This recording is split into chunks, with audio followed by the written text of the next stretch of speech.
The black sea of space was quiet.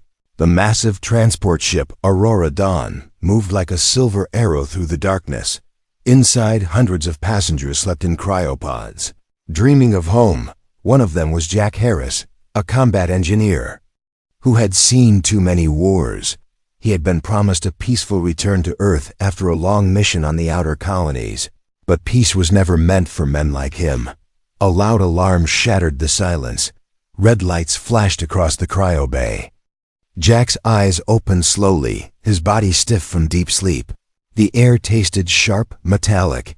He could hear the ship's eye repeating. Impact alert, brace for collision. His heart began to race. Through the small glass window of his pod, he saw the reason. A storm of asteroids, huge and jagged, spinning toward the ship like a swarm of knives. The ship's shields glowed as rocks smashed against them, sending bursts of light into the dark. But there were too many. The hull shook like a wounded animal, metal groaned, and somewhere deep inside, something tore apart. The cryopods began to unlock, steam hissed, releasing men and women from their frozen sleep. Jack stumbled out, trying to find his balance. Around him, panic spread fast. People screamed, alarms wailed. The ship tilted to one side as gravity flickered on and off. Somewhere above, explosions echoed like thunder. "Get to the escape pods!" someone yelled. Jack turned and saw a group of women in white uniforms, scientists. He remembered seeing them during boarding. They were from a special research team returning from a deep space assignment. One of them, tall with dark hair, grabbed his arm. "Help us," she shouted over the noise. Jack nodded, because helping people was the only thing he knew how to do. They pushed through the chaos together. The hallway was filled with smoke and flying sparks. A section of the ceiling collapsed behind them. They reached the escape bay. Jack saw that many pods were already gone. Only one was left, a larger model made for a research crew. Without thinking, he shoved the women inside and climbed in after them. The door slammed shut. Through the small viewport, he saw fire consuming the ship. Then the pod launched. The force pressed Jack into his seat, stealing his breath. Flashes of light streaked past as debris from the Aurora Dawn followed them into the void. The ship that had carried them across half the galaxy was breaking apart piece by piece. For a moment, there was silence, only the soft hum of the pod systems. The women looked at Jack, scared, confused. No one spoke. Then the pod's control panel began to beep. A red warning light blinked. Navigation failure. Jack's gut tightened. They weren't heading for a rescue station. They were falling toward the surface of an unknown planet. The planet grew larger in the viewport. It had 2 suns and a sky of strange green haze, massive continents covered in thick jungle and winding rivers. It looked alive in a way that made Jack uneasy. The pod hit the atmosphere, shaking hard. Heat burned across the windows. One of the women cried out. Jack gripped the safety straps. "Hold on," he shouted, though his voice was nearly drowned by the roar. They smashed through the clouds. The jungle below rushed up to meet them. The pod hit the ground with a deafening crash. Everything went black for a few seconds. When Jack opened his eyes, the world was sideways. The hatch had blown open, and the air was heavy with a sweet alien scent. He stepped outside, boots sinking into soft mossy ground. The trees were like nothing he had ever seen, tall as buildings, with leaves like glass. The women climbed out one by one.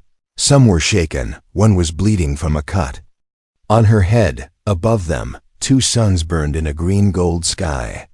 The jungle around them buzzed with strange, deep sounds.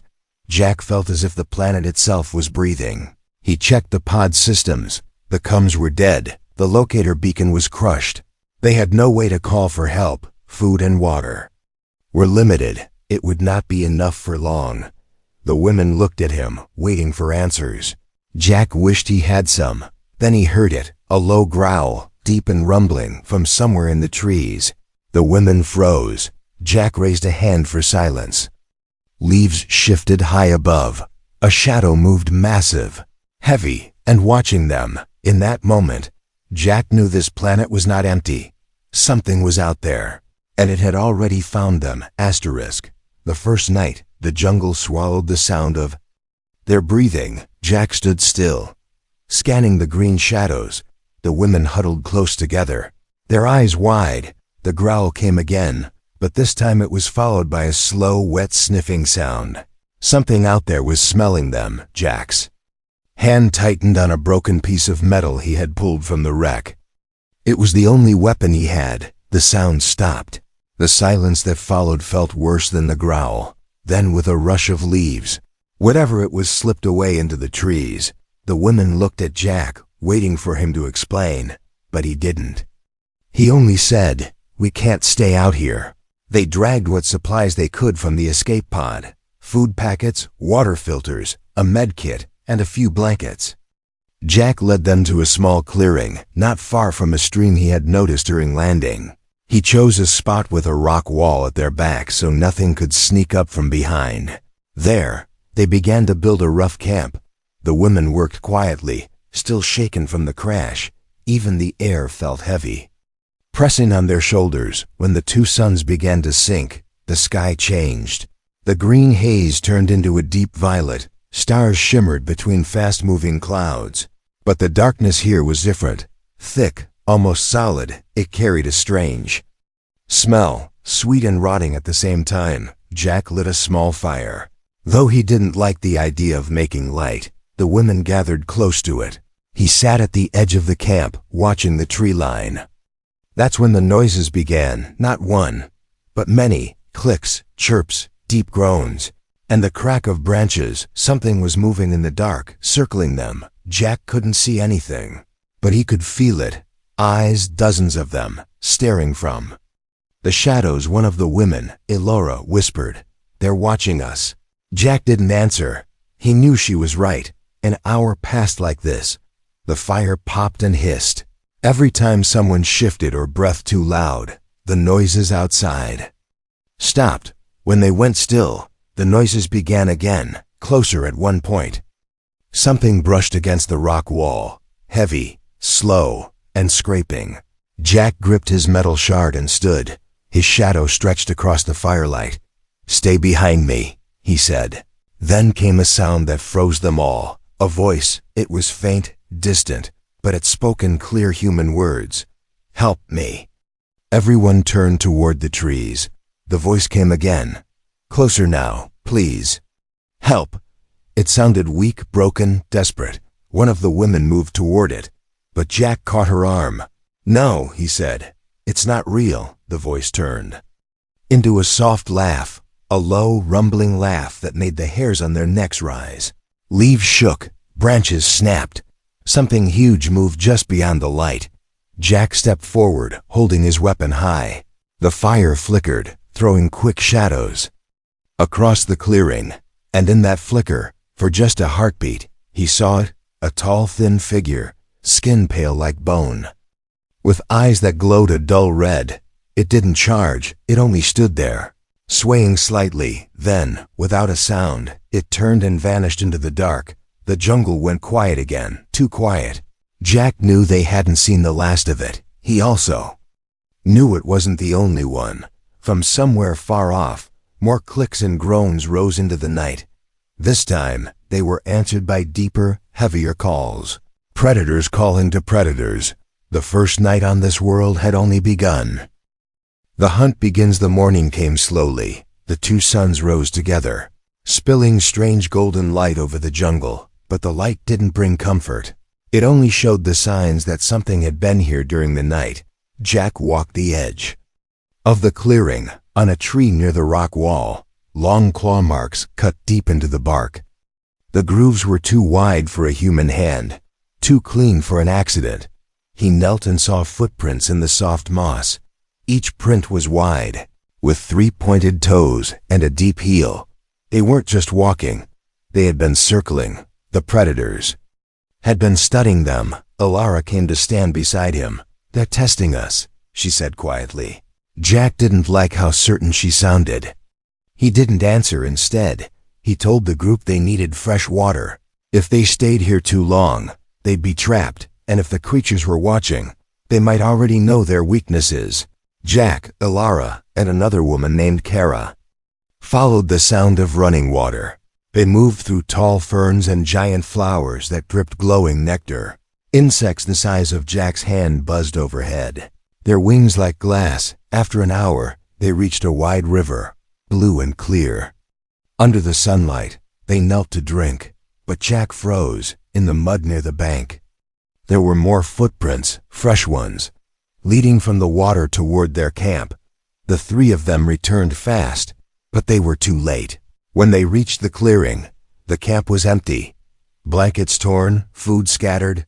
2 of the women were gone. The rest were huddled near the fire pit, pale and shaking. They came in the light.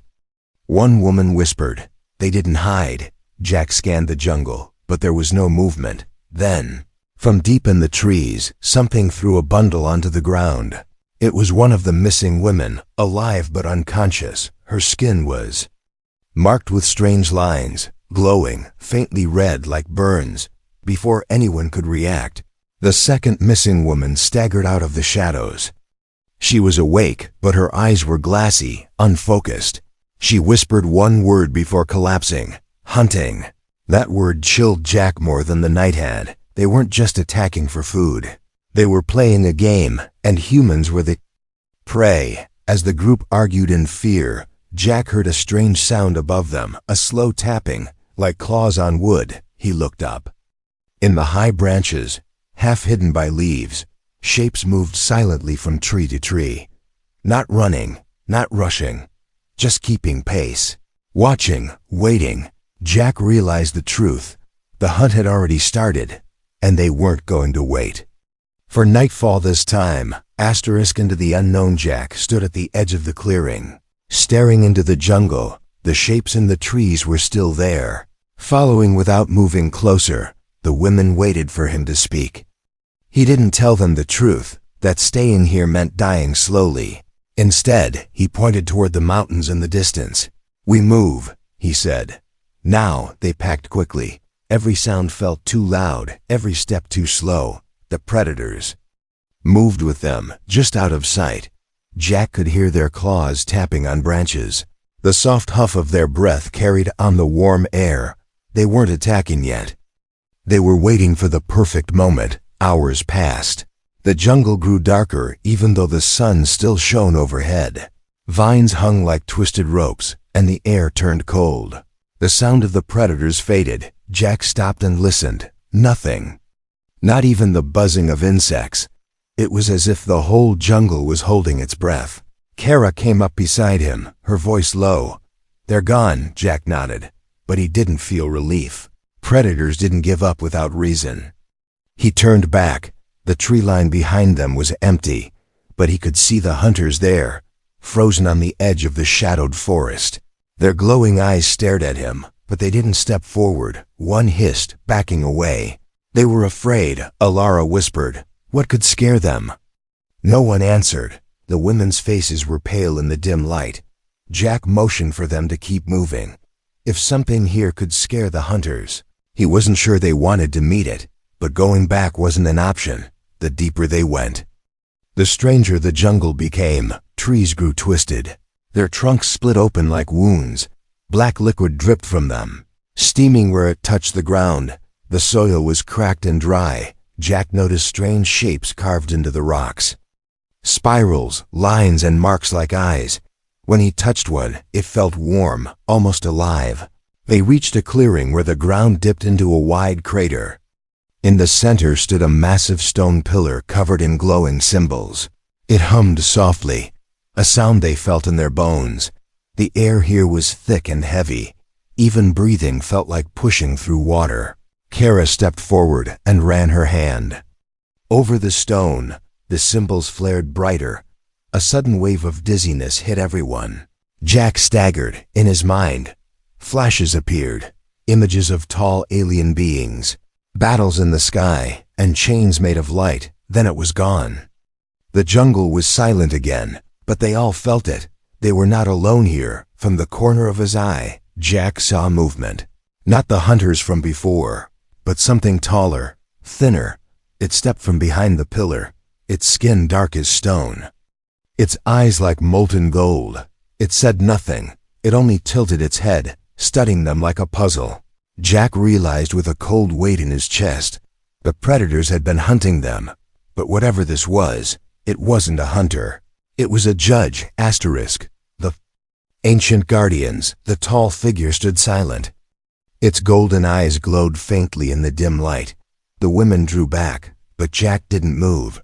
He knew sudden fear could turn this into a fight. The alien's head tilted slightly, the way a bird studies something shiny. Then it stepped closer.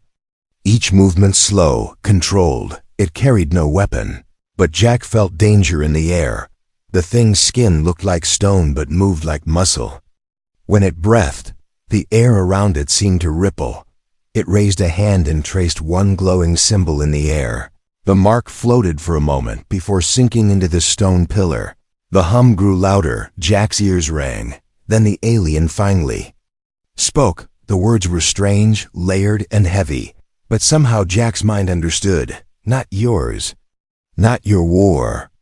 Not your right. The voice felt less like sound and more like thought pressed into his skull. Jack tried to speak, but his throat locked. The alien turned its gaze to the women. It stepped closer to Kara, who held her ground. Its hand hovered just over her face. Marked. Not chosen, it said. Ilara whispered. What does it mean? The alien's eyes shifted to her. For a second, Jack saw an image flash in his mind. A world burning, ships falling from the sky, and the same golden-eyed being standing above a crowd of chained prisoners. The feeling wasn't pity or anger. It was judgment. The alien walked to the edge of the crater and looked toward the jungle they had come from. The predators were still there. Jack could see their glowing eyes at the tree line. They didn't step forward. The alien looked back at Jack and said one last thing. The hunt ends here.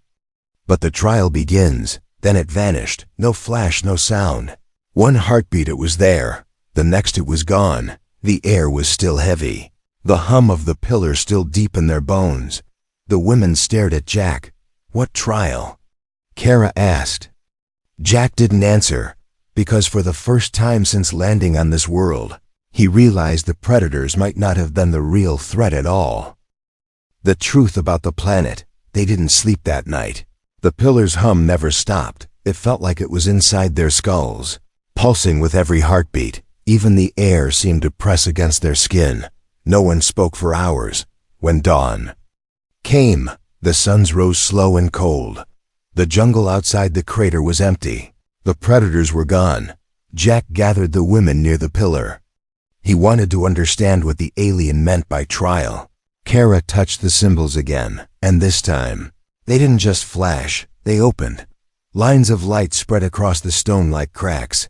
The ground trembled, and in an instant, they were no longer standing in the crater. The world around them changed. They stood in a massive chamber made of black stone, walls curved high above, glowing with strange, shifting images. Figures appeared in the air. Alien, human, and other shapes Jack didn't know. All chained, all kneeling. A voice, the same one as before, filled the space. This world holds the broken, it said. Those who can live here may leave. Ilara stepped forward, frowning. What are you saying? This is a prison? The voice answered, not only for criminals, for the unproven, for the dangerous, for those who must be weighed. Jack felt a chill crawl down his spine. They hadn't been brought here by accident. The crash, the predators, the pillar. It was all part of the same design. Images shifted on the walls. Jack saw his own face, then battles from his past, explosions. Soldiers, blood in the mud, moments he had tried to forget. The women's faces appeared too, each surrounded by scenes of choices, betrayals, and secrets. They all stared in shock. Someone whispered, "It's judging us." The voice came again. "Here, nothing hunts without reason. Nothing dies without choice. Your years will decide your worth." Jack's stomach twisted. Years. They weren't here for days or weeks. This place intended to keep them for a decade. and only those the planet found worthy would be allowed to leave. The vision faded. They were back in the crater, the pillars still glowing softly. The jungle outside was still silent, but now it felt less like a wilderness and more like a cage. Jack looked at the women.